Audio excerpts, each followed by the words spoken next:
Mark 6. Jesus left and returned to his hometown with his disciples. The next Sabbath he taught in the Jewish meeting place. Many of the people who heard him were amazed and asked, "How can he do all this?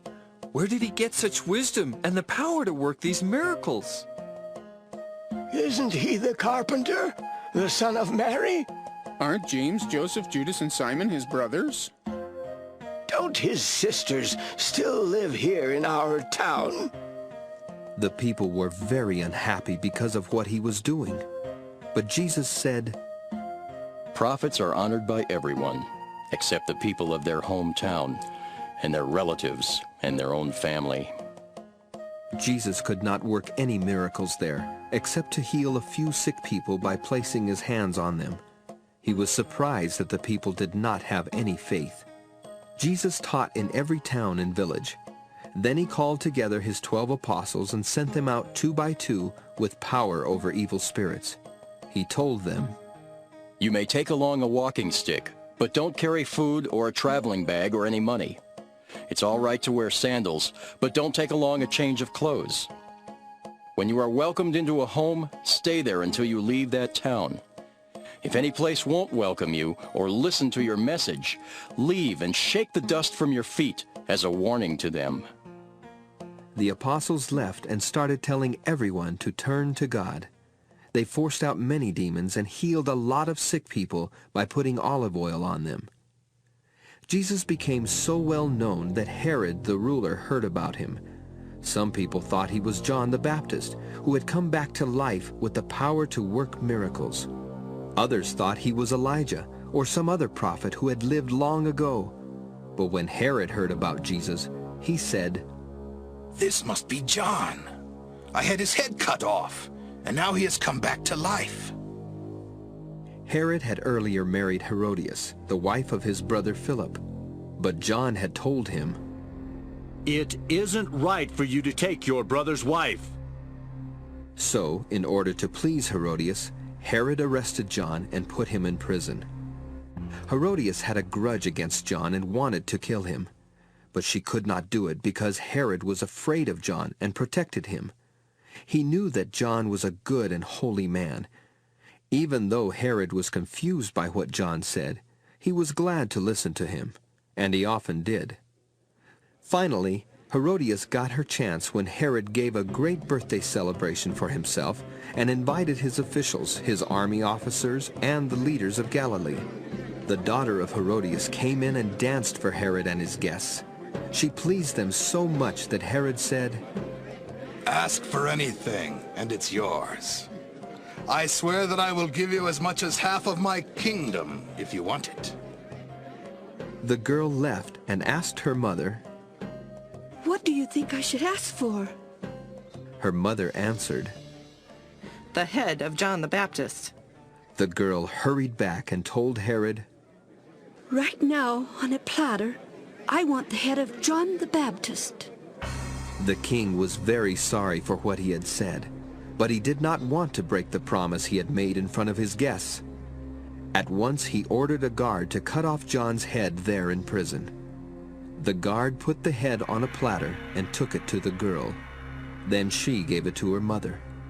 When John's followers learned that he had been killed, they took his body and put it in a tomb. After the apostles returned to Jesus, they told him everything they had done and taught. But so many people were coming and going that Jesus and the apostles did not even have a chance to eat. Then Jesus said, Let's go to a place where we can be alone and get some rest. They left in a boat for a place where they could be alone. But many people saw them leave and figured out where they were going. So people from every town ran on ahead and got there first.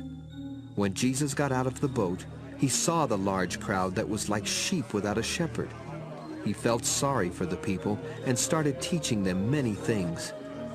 That evening, the disciples came to Jesus and said, This place is like a desert, and it's already late. Let the crowds leave so they can go to the farms and villages near here and buy something to eat. Jesus replied, You give them something to eat. But they asked him, don't you know that it would take almost a year's wages to buy all of these people something to eat? Then Jesus said, How much bread do you have? Go and see. They found out and answered, We have 5 small loaves of bread and 2 fish. Jesus told his disciples to have the people sit down on the green grass. They sat down in groups of 100 and groups of 50. Jesus took the 5 loaves and the 2 fish. He looked up toward heaven and blessed the food. Then he broke the bread and handed it to his disciples to give to the people. He also divided the 2 fish so that everyone could have some. After everyone had eaten all they wanted, Jesus' disciples picked up 12 large baskets of leftover bread and fish. There were 5,000 men who ate the food. Right away, Jesus made his disciples get into the boat and start back across to Bethsaida. But he stayed until he had sent the crowds away. Then he told them goodbye and went up on the side of a mountain to pray. Later that evening he was still there by himself, and the boat was somewhere in the middle of the lake. He could see that the disciples were struggling hard because they were rowing against the wind. Not long before morning, Jesus came toward them. He was walking on the water and was about to pass the boat. When the disciples saw Jesus walking on the water, they thought he was a ghost, and they started screaming. All of them saw him and were terrified. But at that same time he said, Don't worry. I am Jesus. Don't be afraid. He then got into the boat with them, and the wind died down. The disciples were completely confused. Their minds were closed, and they could not understand the true meaning of the loaves of bread. Jesus and his disciples crossed the lake and brought the boat to shore near the town of Gennesaret.